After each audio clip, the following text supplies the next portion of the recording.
Assalamualaikum warahmatullahi wabarakatuh. Nama saya Nisya Fitriani. Dalam video kali ini saya akan menjawab pertanyaan tema kurikulum dasar yang kedua, yaitu pertama mengenai metode individual system. Pertanyaan pertama adalah apa pengertian individual system? Yaitu proses pembimbingan minat belajar yang berpusat pada anak, artinya anak sebagai subjek belajar dan motivator sebagai fasilitator, sehingga yang diberikan kepada anak harus sesuai dengan kemampuan dan kemauan anak.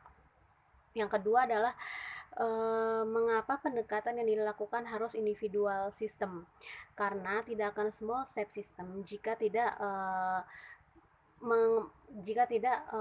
mengetahui uh, individual system. Yang ketiga adalah apa tujuan yang ingin dicapai dengan melakukan pendekatan secara individual system. Individual system itu bertujuan untuk mencapai proses belajar yang small step system. Pertanyaan yang keempat, di Bimba, murid dan guru memiliki peran masing-masing. Sebutkan apa peran guru dan murid. Yang pertama adalah peran dari guru sebagai fasilitator dan motivator dalam proses pembelajaran. Sebagai seorang anak yang merasa lelah, jenuh, dan beberapa alasan lain yang bisa muncul setiap saat, guru seolah-olah sebagai alat pembangkit motivasi. Nah, dari uh, dari selain itu juga membantu anak agar menumbuhkan minat belajar dan mampu memahami potensi yang ada pada dirinya secara optimal. Peran murid juga sebagai subjek belajar, artinya apapun yang menjadi keinginan dan kemauan murid untuk bermain pasti akan dipenuhi oleh guru sebagai sarana untuk belajar.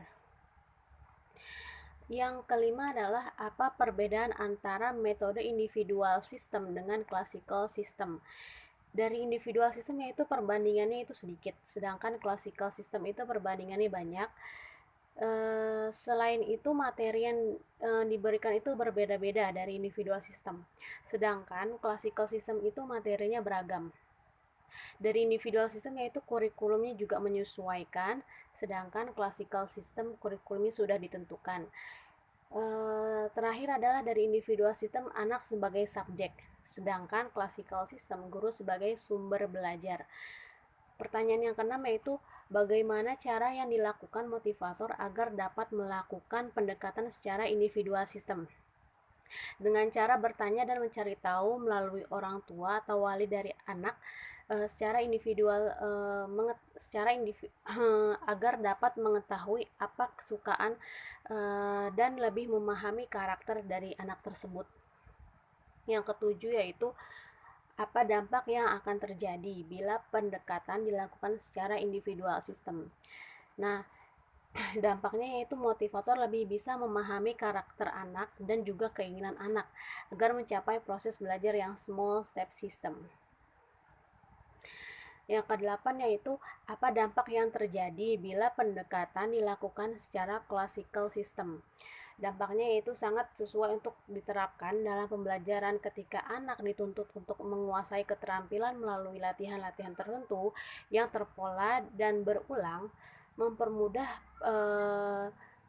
guru dalam proses mengontrol pembelajaran anak atau subjek tertentu, karena subjek tersebut tidak menyadari bahwa dia dikendalikan melalui stimulus yang diberikan oleh subjek pengamat atau guru. Pertanyaan mengenai metode variation skill, yaitu yang pertama, apa pengertian variation skill? Kemampuan yang harus dimiliki setiap motivator dalam memvariasikan aspek belajar dari kemauan afektif, kognitif, dan psikomotorik. Yang kedua yaitu mengapa kegiatan belajar harus divariasikan. Karena anak mempunyai rentang konsentrasi yang pendek, mudah teralihkan, dan cepat bosan pada suatu kegiatan. Metode penunjang ini bertujuan agar anak tidak merasa bosan, semakin tertarik, bersemangat, dan antusias dalam kegiatan bermain sambil belajar. Yang ketiga yaitu apa tujuan yang ingin dicapai dengan memvariasikan kegiatan belajar. Tujuannya itu agar anak tidak cepat bosan, semakin tertarik, bersemangat, dan antusias dalam kegiatan bermain sambil belajar. Yang keempat yaitu sebutkan 3 aspek belajar. Aspek belajar yaitu dari kemampuan afektif, kognitif, dan psikomotorik. Yang kelima, kegiatan apa yang termasuk aspek kognitif? Kegiatannya itu seperti kegiatan membaca dan berhitung. Yang keenam, kegiatan apa yang termasuk aspek afektif? Kegiatan seperti kegiatan bernyanyi, berdialog, berdongeng, dan bercerita. Yang ketujuh yaitu kegiatan apa yang termasuk aspek psikomotorik. Nah, dari psikomotorik yaitu kegiatan fisik yang berkaitan dengan penggunaan anggota tubuh. Psikomotorik juga dibagi menjadi dua, yaitu psikomotorik kasar dan halus. Dari psikomotorik kasar seperti menangkap, melempar, dan menari. Sedangkan dari psikomotorik halus seperti mewarnai, menarik garis, dan menulis. Untuk pertanyaan nomor 8. Bagaimana cara motivator memvariasikan kegiatan belajar dengan aspek belajar? Dengan cara sambil belajar diselingi dengan sambil berdialog, bernyanyi, dan melakukan hal-hal yang menyenangkan.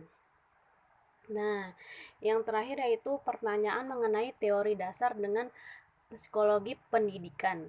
Yang pertama yaitu apa yang dimaksud dengan the law of effect atau hukum akibat, yaitu proses bimbingan kepada anak dengan cara sepenuhnya menyenangkan atau fun learning, maka anak akan mau mengulangi kembali kegiatan tersebut tanpa paksaan dari siapapun.